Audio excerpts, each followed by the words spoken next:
क्षेत्रमिति के जितने भी सारे फॉर्मूले जैसे कि गोला का, अर्धगोला का, घन का, घनाभ का, शंकु का, बेलन का, ये सारे फॉर्मूलों को यहाँ पे हम लोग देखते हैं। तो यहाँ पे गोले का आयतन क्या होता है, तो 4/3 पाई आर क्यू। याद करते चलिए, आपको जो है कम से कम 15 से 20 नंबर जो है ऑब्जेक्टिव में यहीं से क्वेश्चन पूछा जाएगा। ऑब्जेक्टिव फॉर्मूला से ही पूछा जाता है ऑब्जेक्टिव वाले में। तो गोले का आयतन 4/3 पाई आर क्यू होता है। गोले का क्षेत्रफल क्या होता है, 4 पाई आर स्क्वायर। गोले का क्षेत्रफल होता है 4 पाई आर स्क्वायर। याद करते चलिए या फिर कहीं लिखते चलिए।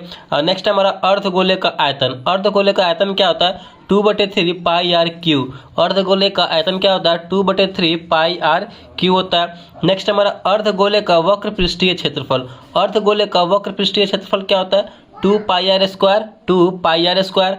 अर्धगोले का संपूर्ण पृष्ठ का क्षेत्रफल क्या होता है, 3 पाई आर स्क्वायर। अर्धगोले का संपूर्ण पृष्ठ का क्षेत्रफल 3 पाई आर स्क्वायर होता है। गोलाकार छिलके का आयतन 4/3 पाई इंटू बड़ा आर क्यू माइनस छोटा आर क्यू। गोलाकार छिलके का आयतन 4/3 पाई इंटू बड़ा आर क्यू माइनस छोटा are Q.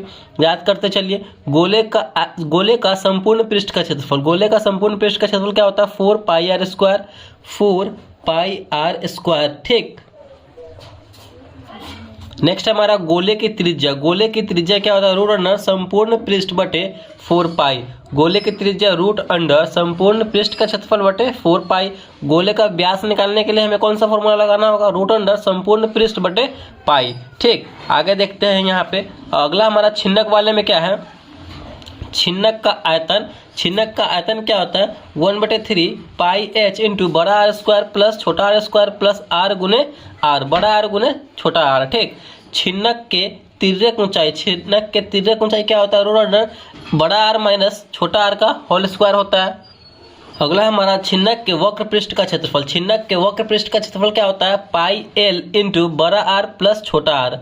Pi l into बड़ा आर प्लस छोटा आर। छिन्नक के संपूर्ण पृष्ठ का क्षेत्रफल क्या होता है, तो छिन्नक के संपूर्ण पृष्ठ का क्षेत्रफल होता है पाई एल इंटू बड़ा आर प्लस छोटा r plus pi r square, यानी बड़ा आर स्क्वायर करेंगे फिर एक बार छोटा आर का स्क्वायर करेंगे। यहाँ पे हम लोग ये हो जाएगा फॉर्मूला छिन्नक के संपूर्ण पृष्ठ का क्षेत्रफल। बाल्टी का पृष्ठ क्षेत्रफल क्या होगा, तो बाल्टी का पृष्ठीय क्षेत्रफल होगा पाई एल इंटू बड़ा आर प्लस छोटा r plus pi r square. तो ये फॉर्मूला आप लिखते चलिए या फिर याद करते चलिए, क्योंकि आपका एग्जाम बहुत नज़दीक है। कल मैथ का पेपर है 14 फरवरी को। अब यहाँ पे हम लोग सांख्यिकी स्टैटिक्स से जो फॉर्मूला है वो देखते हैं यहाँ पे। तो हमारा वर्ग चिन्ह निकालने के लिए क्या होता है, माध्यम में जो वर्ग चिन्ह निकालते हैं तो उच्च सीमा प्लस निम्न सीमा बटे 2, ये फॉर्मूला करेंगे तो हमारा वर्ग चिन्ह निकलता है उच्च सीमा प्लस निम्न सीमा बटे 2। परिसर निकालने के लिए कौन सा फॉर्मूला करना होता है, उच्चतम मान माइनस निम्नतम मान, यानी जो सबसे बड़ा मान होगा उसमें से हमें छोटे मान को घटा देंगे तो हमारा परिसर यहाँ से निकल के आ जाएगा। माध्य निकालने के लिए आप कौन सा फॉर्मूले का यूज करते हैं, सभी प्रेक्षणों का योग बटे प्रेक्षणों की कुल संख्या। जो संख्या दिया हुआ सबको योग कर लेंगे और बटे में कितना संख्या है वो हम भाग कर देंगे तो यहाँ पे माध्य हमारा निकल के आ जाएगा। माध्य फिर निकालने के लिए जो प्रत्यक्ष रीति होता है वो उसका फॉर्मूला क्या होता है, सिग्मा एफ एक्स बटे सिग्मा एफ। माध्य निकालने के लिए प्रत्यक्ष रीति से सिग्मा एफ एक्स बटे सिग्मा एफ होता है। नेक्स्ट है हमारा फिर माध्य निकालने के लिए लघु रीति से ए प्लस सिग्मा एफ डी बटे सिग्मा एफ, ए प्लस सिग्मा एफ डी बटे सिग्मा एफ लघु रीति से निकालने के लिए। ठीक। और आपको बोला जाए पद विचलन विधि से निकालने के लिए, तो माध्य पद विचलन विधि से निकालने के लिए कौन सा फॉर्मूला यूज करेंगे, तो A plus sigma F D dash बटे सिग्मा एफ गुने आई, ये पद विचलन विधि से निकालने के लिए फॉर्मूला है। और आगे देखते हैं फॉर्मूला हम। नेक्स्ट है हमारा वृत्त का व्यास का फॉर्मूला क्या होता है, 2 गुने त्रिज्या। वृत्त का व्यास निकालने के त्रिज्या में 2 से गुना करेंगे यानी 2 गुने आर, तो हमारा वृत्त का व्यास निकल के आ जाएगा। वृत्त की त्रिज्या निकालने के लिए व्यास बटे 2, देखिए त्रिज्या निकालने के लिए व्यास में 2 से भाग देंगे तो त्रिज्या निकल जाएगा और व्यास निकालने के त्रिज्या में 2 से गुना करेंगे तो यहाँ पे व्यास निकल जाएगा। नेक्स्ट है हमारा वृत्त की परिधि निकालने के लिए 2 पाई आर करेंगे। फॉर्मूला होता है 2 पाई आर। वृत्त की परिधि 2 पाई आर होता है। वृत्त का क्षेत्रफल क्या होता है, तो पाई आर स्क्वायर होता है। वृत्त का क्षेत्रफल पाई आर स्क्वायर। अर्धवृत्त का क्षेत्रफल 1/2 पाई आर स्क्वायर। देखिए पूरा वृत्त का तो पाई आर स्क्वायर, आधा वृत्त का निकालना हो तो आधा करना होगा तो हाफ पाई आर स्क्वायर। ठीक। अर्ध निकालने के लिए यहाँ पे करेंगे r इंटू पाई प्लस 2। ठीक। अर्धवृत्त का परिमाप निकालने के लिए, त्रिज्यखंड का क्षेत्रफल निकालने के लिए थीटा बटे 360 गुने पाई आर स्क्वायर। त्रिज्यखंड का क्षेत्रफल निकालने कौन सा फॉर्मूला का यूज करेंगे, थीटा बटे 360 गुने पाई आर स्क्वायर। नेक्स्ट हमारा त्रिज्यखंड की परिमाप निकालने के लिए L प्लस 2R। त्रिज्य खंड की परिमाप निकालने के लिए कौन सा फॉर्मूला का यूज करेंगे, L+2R करेंगे। चाप की लंबाई निकालने के लिए पाई आर थीटा बटे 180 डिग्री। ठीक, चाप की लंबाई निकालने के लिए पाई आर थीटा बटे 180 डिग्री करेंगे तो हमारा यहाँ पे चाप की लंबाई निकल के आ जाएगा। नेक्स्ट यहाँ पे हमारा क्या है, चतुर्थांश का क्षेत्रफल 1/4 पाई आर स्क्वायर। ये सब फॉर्मूला है, बहुत ही ज़्यादा इंपॉर्टेंट फॉर्मूला है जो आपको जो है आगे क्लास 10th के एग्जाम में ये आने वाला है। 15 से 20 नंबर का ऑब्जेक्टिव में पूछा जाता है। तो चतुर्थांश का क्षेत्रफल 1/4 पाई आर स्क्वायर। वलय का क्षेत्रफल क्या होता है, पाई इंटू बड़ा आर स्क्वायर माइनस छोटा आर स्क्वायर। वलय का क्षेत्रफल निकालने के लिए पाई इंटू बड़ा आर स्क्वायर माइनस छोटा आर स्क्वायर। संगत दीर्घवृत्त खंड का क्षेत्रफल इक्वल टू वृत्त का क्षेत्रफल माइनस त्रिज्य खंड का क्षेत्रफल। ये निकालने के लिए हम वृत्त के क्षेत्रफल में से त्रिज्य खंड का क्षेत्रफल घटाएंगे तो हमारा यहाँ पे संगत दीर्घवृत्त का खंड का क्षेत्रफल निकल के आ जाएगा। वृत्त खंड का क्षेत्रफल क्या होता है, बड़ा पाई थीटा बटे 360 माइनस 1/2 साइन थीटा। ठीक, वृत्त की त्रिज्या रूट अंडर क्षेत्रफल बटे पाई। वृत्त की त्रिज्या निकालने के लिए रूट अंडर क्षेत्रफल बटे पाई करेंगे तो निकल के आ जाएगा। या फिर अगर दूसरे फॉर्मूला से निकालना चाहते हैं वृत्त की त्रिज्या तो परिधि बटे 2 पाई। वृत्त की त्रिज्या परिधि बटे 2 पाई करेंगे तो यहाँ से निकल के आ जाएगा हमारा। नेक्स्ट है हमारा घन का आयतन। तो घन का आयतन निकालने के लिए कौन सा फॉर्मूला होगा, LQ। घन का आयतन LQ होता है, याद करते चलिए। घन का किनार निकालने के लिए, घन का जो किनारा होता है वो निकालने के लिए 3 इंटू रूट अंडर आयतन। घन का किनारा निकालने के लिए 3 इंटू रूट अंडर आयतन करेंगे। घन की वक्र पृष्ठ का क्षेत्रफल निकालने के लिए 4L² होता है। घन का वक्र पृष्ठ का क्षेत्रफल निकालने के लिए क्या फॉर्मूला होता है, तो 4L²। घन के कुल पृष्ठ का क्षेत्रफल निकालने के लिए 6L²। घन के कुल पृष्ठ का क्षेत्रफल निकालने के लिए 6L² होता है हमारा।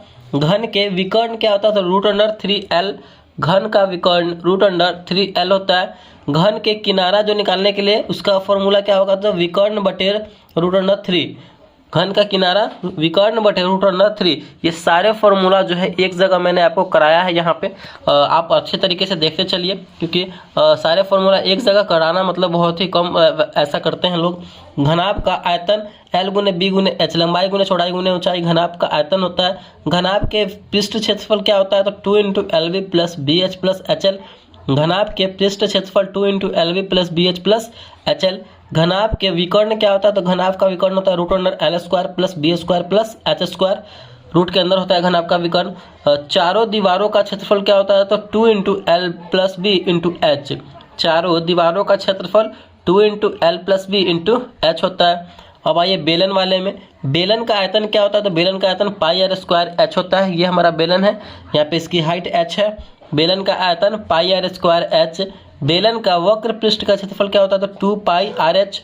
बेलन के वक्र पृष्ठ का क्षेत्रफल 2 पाई आर एच होता है। बेलन के संपूर्ण पृष्ठ का क्षेत्रफल 2 pi R into H plus R होता है। बेलन के संपूर्ण पृष्ठ का क्षेत्रफल 2 pi R into H plus R होता है। और नेक्स्ट हमारा आधार का क्षेत्रफल। उसके जो आधार इसके आधार का क्षेत्रफल क्या होता है, तो पाई आर स्क्वायर होता है इसके आधार का क्षेत्रफल। आधार की परिधि क्या होगी, तो 2 पाई आर। आधार की परिधि 2 पाई आर। खोखले बेलन का आयतन अगर आपसे पूछा जाए एग्जाम में ऑब्जेक्टिव में, तो पाई एच इंटू बड़ा आर स्क्वायर माइनस छोटा आर स्क्वायर। खोखले बेलन का आयतन पूछा जाए, पाई एच इंटू बड़ा आर स्क्वायर माइनस छोटा आर स्क्वायर। खोखले बेलन के संपूर्ण पृष्ठ का क्षेत्रफल क्या होता है, 2 पाई इंटू बड़ा आर प्लस छोटा आर इंटू एच प्लस बड़ा आर माइनस छोटा आर। ठीक, यहाँ पे आपको याद करने योग्य बातें क्या है, त्रिज्या इक्वल टू आर। त्रिज्या आर को बोलते हैं ऊंचाई एच, और तिर्यक ऊंचाई को हम लोग एल से यहाँ पे डिनोट करते हैं। ठीक, आगे यहाँ पे हम लोग देखते हैं नेक्स्ट हमारा क्या है, शंकु में आते हैं। तो शंकु का आयतन क्या होता है, 1/3 पाई आर स्क्वायर एच होता है शंकु का आयतन। ठीक, शंकु के वक्र पृष्ठ का क्षेत्रफल क्या होता है, तो पाई आर एल होता है। शंकु के वक्र पृष्ठ का क्षेत्रफल पाई आर एल। शंकु के संपूर्ण पृष्ठ का क्षेत्रफल क्या होता है, तो pi R into L plus R. शंकु के संपूर्ण पृष्ठ का क्षेत्रफल pi R into L plus R. याद करते चलिए अपने मन में। शंकु के छिन्नक का वक्र पृष्ठीय क्षेत्रफल क्या होता है, तो pi into R1 plus R2 into L. ठीक, तो यहाँ पे मैंने आपको सारे फॉर्मूले जो हैं डिस्कस करा दिए हैं, अच्छे तरीके से आप याद कर लीजिए या फिर कहीं लिख लीजिए। और जितने भी त्रिकोणमिति के हैं, घन के, घनाभ के, बेलन के, शंकु, आयतन, खोखले बेलन, सारे फॉर्मूले यहाँ पर डिस्कस कर दिए मैंने, जो आपके क्लास 10 से में 15 से 20 नंबर जो आपको जो है वहाँ पे नंबर आप गेन कर सकते हैं। तो वीडियो को अच्छा लगा और पसंद आया तो प्लीज़ वीडियो को लाइक कीजिएगा, चैनल पर नए हैं तो चैनल को सब्सक्राइब जरूर कीजिएगा। Thank you.